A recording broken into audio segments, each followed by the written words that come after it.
Okay, so today we're going to tackle all of this. Stay tuned.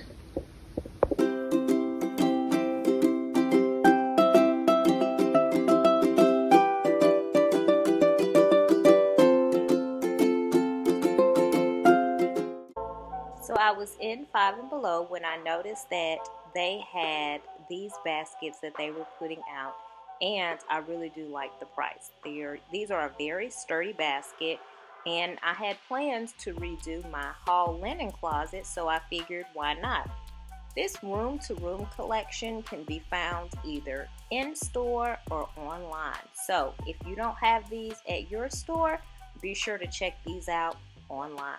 I didn't plan out exactly how many baskets I needed, so I decided to just do 4 and 4.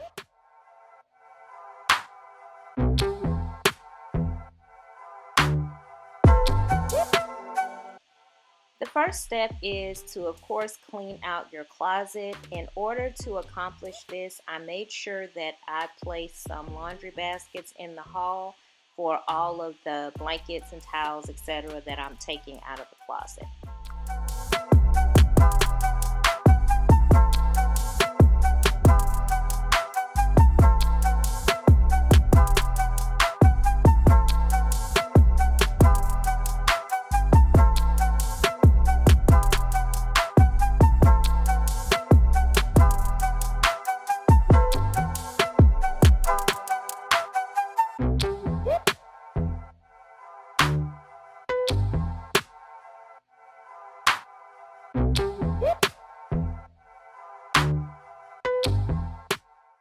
So now I'm going to make sure that the closet is nice and clean. I'm just using this Lysol multi-purpose cleaner to wipe down, clean up all of the shelves, and also to make sure that there's like no leftover dust, etc.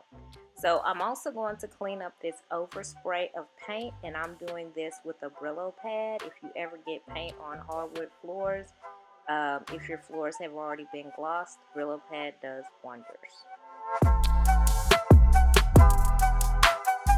Okay, so as you can see, the shelves have all of these black markings and brown markings. They're also along the wall as well, everywhere there was a basket. So those markings are a result of the bottom of the basket scraping across the shelf, of course. I actually have a remedy for that with these new baskets that I'm going to put into the closet. So because I'm going to remedy that problem, I want to go ahead and erase the issue that I have right now. So I'm going to go ahead and pull out some of my Behr paint. This is the eggshell enamel. Now, normally with these shells, I would use the high gloss paint because I want that enamel that's going to allow me to wipe it down. There's like no issue with the water, the cleaner, etc. But this is Behr paint, and so no matter whether it's an eggshell, whether it's a gloss, semi-gloss, whatever, all of the paints are pretty good about being cleaned. The durability is awesome, so we're just gonna go with it. So I'm gonna go ahead and freshen up the shelves and then freshen up the trim where I fixed the mistakes that were on the floor and go from there.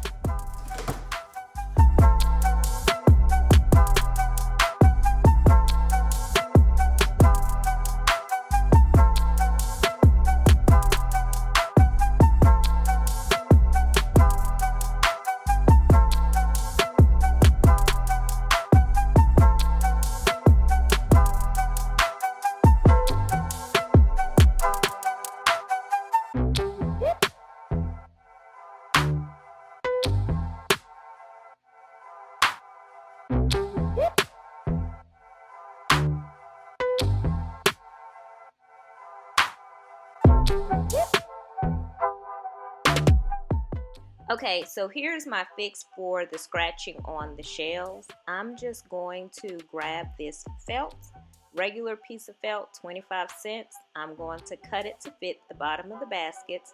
Then I'm going to attach it with hot glue so that I'll no longer have baskets scratching up the shelves.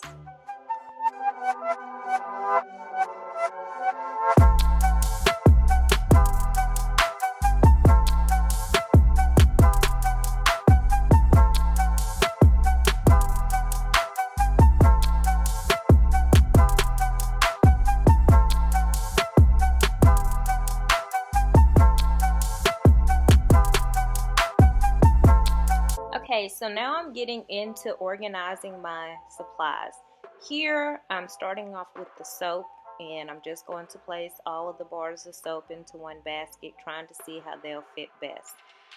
Based on what you have in your closet, I think it's just best to kind of go from there. I had a lot of things placed in baskets that didn't really have a specific location, so I'm sorting all of those different items into different baskets, and my plan is to label the baskets so that I don't end up with this same kind of junk basket of toiletries.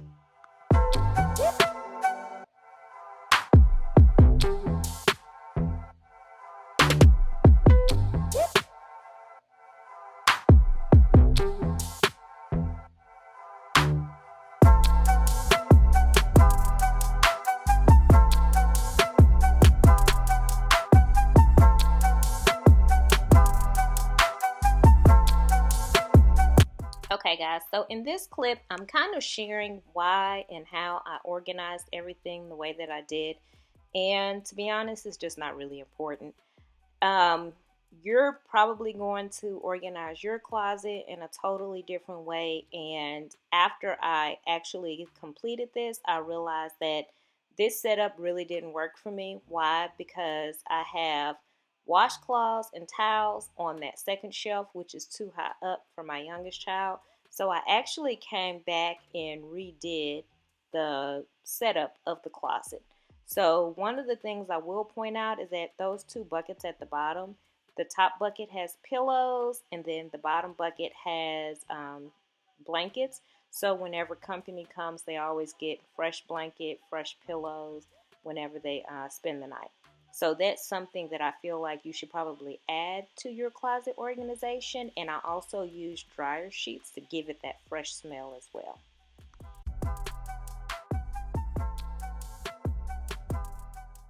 In keeping with my budget-friendly closet redesign, I went to Dollar Tree to get my supplies for my labels. So if you notice here, they actually have these chalk pens in the craft section at the Dollar Tree, and they also have chalk labels.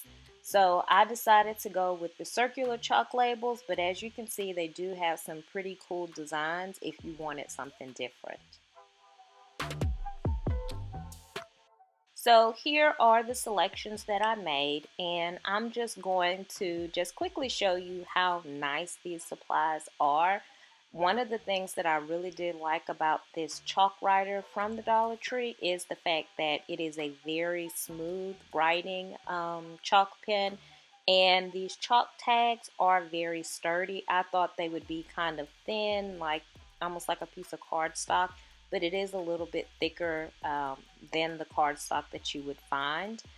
And so whenever I was using the pen, I was slightly disappointed that it had such a thick tip to the pen, but honestly, it was so smooth. It was very quick. Please ignore these little ashy hands. And yeah, so just showing really quickly.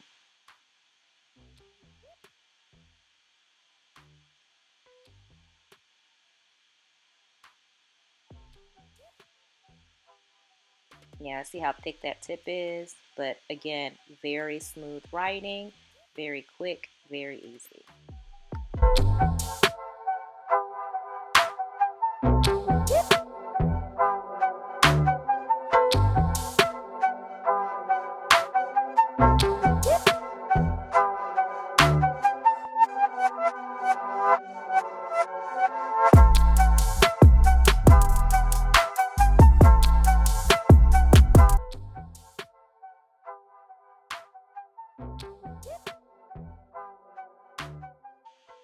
I have now attached my tags to all of the baskets, and this is the final look. For more inexpensive design inspiration, be sure to spend your weekends with Winnie. Bye!